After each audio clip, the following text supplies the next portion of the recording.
की हकमारी करते रहे और आप आज बड़ा फैसला बने बैठे। जो राजनीतिक हिस्सेदारी आपको देनी चाहिए थी अपनी पार्टी के अंदर, वो आप क्यों नहीं देते अखिलियत के लोगों को?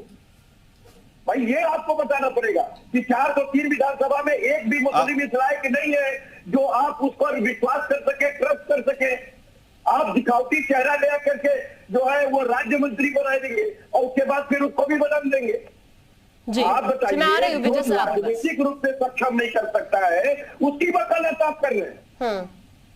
ठीक है, मैं इसका जवाब लूंगी बासित अली जी से। विजय उपाध्याय सर कुछ कहना चाह रहे हैं? सर मैं अभी वापस आपके पास बासित अली जी लौटती हूँ। विजय सर देखिए, एक जो समाजवादी पार्टी का फंडामेंटल है जातीय जनगणना, कपीश जी इस मुद्दे का यहाँ विरोध कर रहे हैं। वो कह रहे हैं मुसलमानों को जाति में बांटने की कोशिश हो रही है।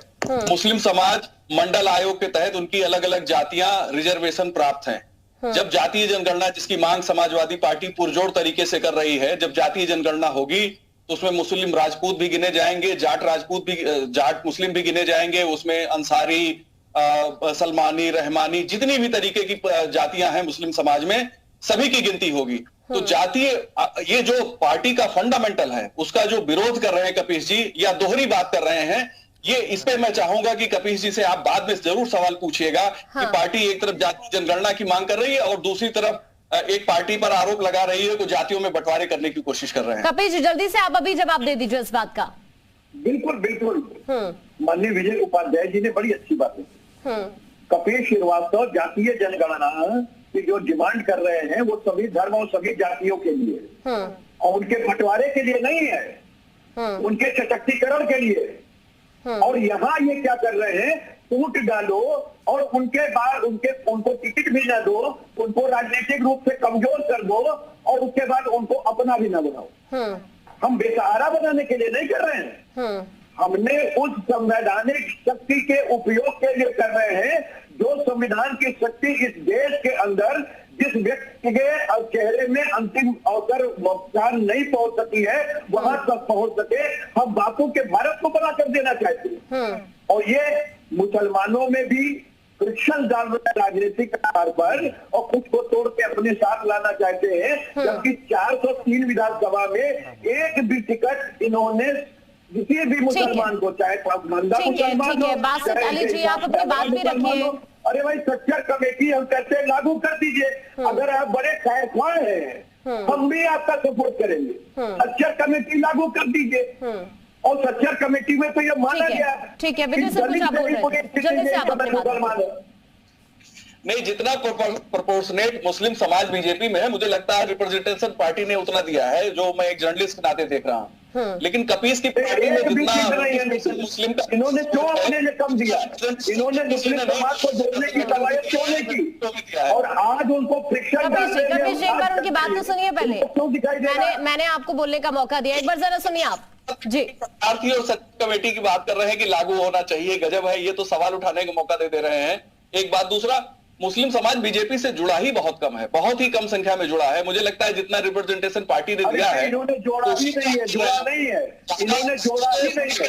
जब आप कहिए कि आतंकवादी होते हैं मुसलमान, आप कहेंगे जालीदार टोपी और लुंगी इनके संवैधानिक पद पे बैठे हुए लोग। नहीं, लेकिन कपीश जी ये बात तो आपको भी माननी होगी ना कि कई फैसले इस तरह के लिए गए जिसको लेकर मुसलमानों की तरफ से भी तारीफ की गई।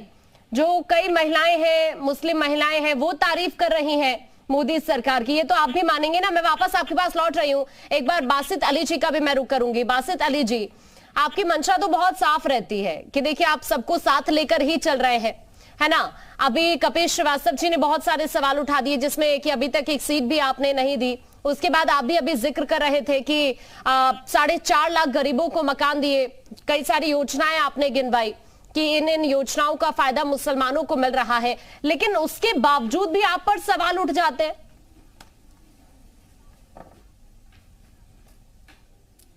असल में सवाल मुसलमान या गरीब पसमानदा नहीं उठा रहा है, वो पार्टियों के जो प्रतिनिधि हैं, जिनकी दुकानें बंद हुई हैं या जिनके पेट में दर्द है, वो लोग उठाते हैं। आज जो गरीब मुसलमान है या पसमानदा मुसलमान है या लाभार्थी है या सूफी हैं, संत हैं, वो सब लोग भारतीय जनता पार्टी की इस सुशासन की तारीफ कर रहे हैं, चाहे बेटियां हों, बच्चियां हों, स्कूल जाने वाले बच्चे हों, सब लोग तारीफ कर रहे हैं।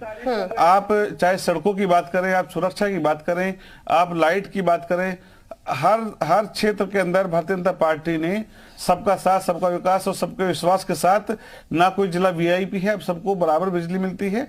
20 से 24 घंटे लगातार उत्तर प्रदेश के अंदर बिजली मिलती है और किसी भी योजना के अंदर कोई धर्म के नाम पर भेदभाव नहीं है। इन लोगों का काम था कि लगातार धर्म के आधार पर योजनाएं चलाना, धर्म के आधार पर बांटना।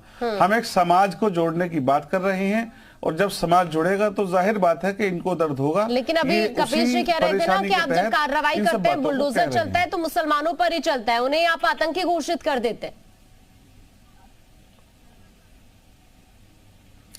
वो उनका देखने का नजरिया है कि उनका चश्मा एक जगह जाकर रुक जाता है, भाई, केवल मुसलमान। लेकिन जो अपराधी है, चाहे वो किसी भी धर्म का है, किसी जात का है, वो उसी पर कार्रवाई होती है।